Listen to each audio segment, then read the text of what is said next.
I found it a bit of a challenge to really keep control, be in total control of my time because we use Slack very often and the engineers could just call you, oh, let's have a huddle. It could just happen whenever they felt like or they needed to.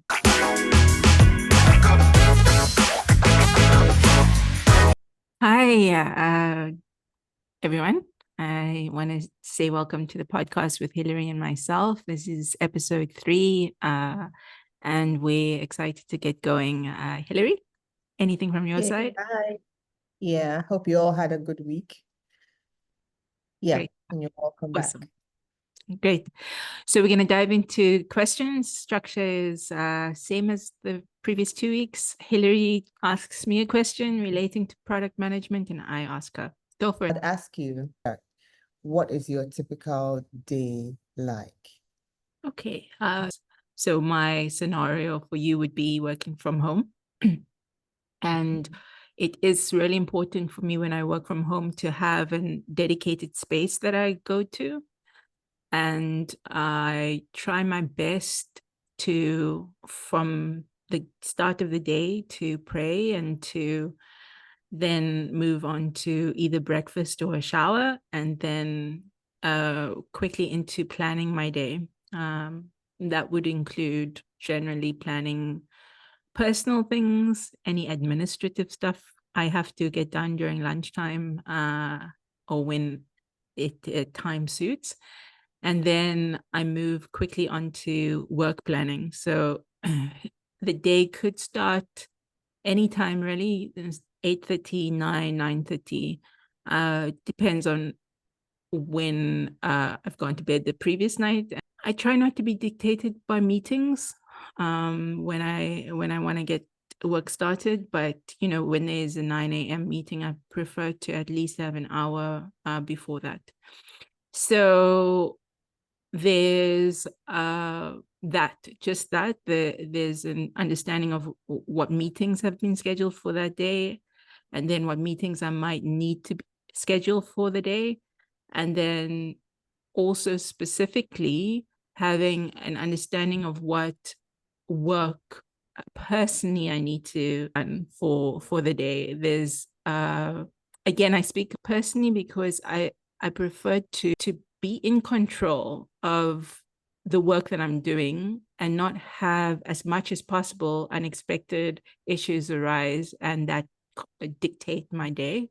I would then move through the morning with usually stand-ups when I'm going through different sprints and check-ins with the product team as well as the engineering team. And then there might be 1 or 2 meetings scattered throughout the morning with either potentially the leadership of the organization, just checking in. It might even be an external person if I'm dealing with, as an example, I developed a credit scoring algorithm and there might have needed to be some expert advice that I needed. So to schedule external calls. And then also, I do know that user testing is something that doesn't happen every day, but when it is there, usually that's allocated possibly some interviews.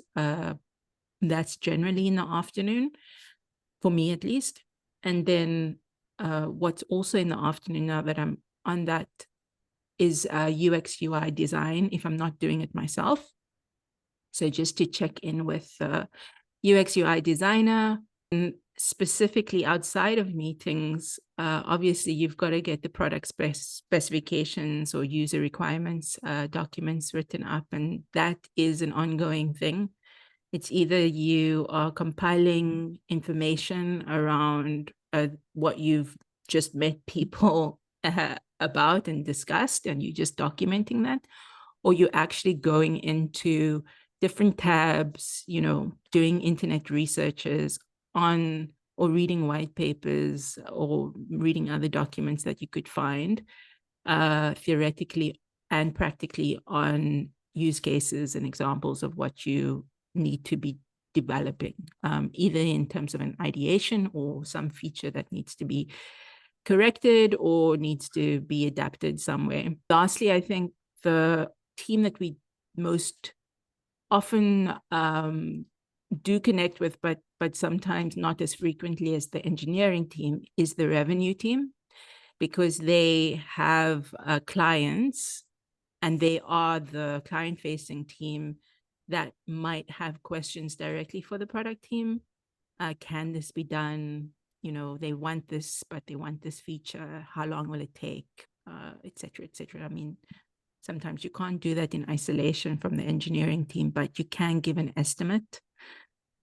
So those are the general things. And we're not talking about focusing on epics or creating new epics, but Notion is used generally to keep documents visible to the team, peer reviewed. I don't do it daily, but I do like to get an idea of what other product managers in my team are doing.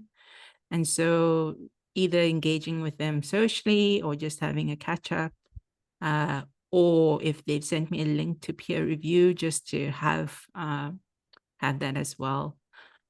Yeah, and I'm quite strict with my time, so I like to end at 5.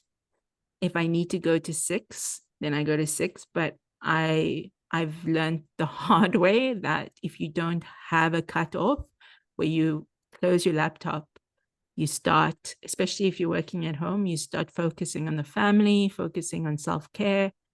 Then, you know, you can run into some serious health issues. So I try my best to keep that consistent. Yourself? That's thing because for me, I think I found it a bit of a challenge to really keep control, be in total control of my time, because Slack, we use Slack very often, and the engineers could just call you, oh, let's have a huddle at this time, because they have a challenge with something or something they really want to understand. And it could just happen whenever they felt like, or they needed to, so you don't really have, or I didn't really have that control. And another thing was, even after working hours, they could have a challenge. And since we're already live, we need to sort that problem before the users get back to work the following day. So there are times, but it didn't happen often though. There are times that we had to work throughout the night to solve an issue and make sure that, things were right before the morning. Then you have the users Yeah. also. Yeah, but what I try to do with my time is when a new issue comes, I sort of have to weigh it. It's like, okay, does this need to go? Is it urgent? Oh, absolutely. Yeah, or is it something I can add to my sort of my backlog of things to do? And then yeah, that tells what. So it's like giving myself a chance to adjust my plans every moment of the day, yeah, as things happen. Oh, Yeah. absolutely. That's Yeah. brilliant. I think 2 points you touched on are really important. The one is a prioritization of your own work. You want to be sure that you're actually applying not only for your overarching teams or companies' workload, but your own workload, what actually is a priority. And it differs obviously for different people how you determine that. But I also agree with you that there is some need to constantly reevaluate where you stand during the day, because you can go into the day expecting, it plays out in a certain way, and then it could completely shift. That adaptability is important, and flexibility, but I try my best not to have it completely sideline me, because most of those unexpected issues, especially when you do a retrospective, can be found, the source can be found. And so if the source can be found in retrospect, then, you can be a little proactive and say, okay, well, this might happen, but there's one or two factors that's influencing it from happening. And let's try and, mitigate that in some way, the risk of it really derailing everything. So what do you have for me then? I wanted to know from you how within a product team, if any conflict arises with the product manager or within the product manager team, and also possibly even the engineers, which happens. I wanted to just get your understanding of how do you deal with that? How do you deal with conflict in that situation? I think it would depend on what the issue actually is. So I'm trying to remember if a time when we had a conflict on the flow, for example, of a feature, the user flow. And what usually what I do is, okay, I don't, I've said this before, I don't like to just debunk people's opinions of how things should work. So what I do is I put out what I have and what this other team member is talking about, and then we test it. Okay. So test my opinion, test theirs, probably locally, or if we have some users, we can pass that by. And then we take feedback, and that is evidence on who is right or who does, how we move forward. Wow, that's So great. yeah, that's what I can think of right now. But I think it's instead of arguing it out, it's just waste a lot of time and resources. Apply some logical approach. Yeah, yeah, And also then bring in the core of what the work is centered around, which is the user, and exactly. and then get that opinion to inform and be okay even if it means that your viewpoint is wrong. Yeah, after all, the user is the important person here. This is because of the user that we're all doing this work Yes, or exactly. this. So we can always check with the user. Yeah, I love that about you and your approach, actually, because I think that you've not only got the user at the back of your mind, but you actually actively go and you're not afraid to go and ask the user, listen, is this valuable to you? What do you think? Give me your opinion on it without obviously going into too much detail about what it is, but just to validate that idea or the feature that's been built. That's great. Have you had any situations like that? And how do you go about it? Yeah, there was a situation that I had where there were a team of three of us so it was quite a small team, but we were very strong product managers, technically, and I think just within the agile environment. And we could do multiple areas of work easily, or at least with some level of ease.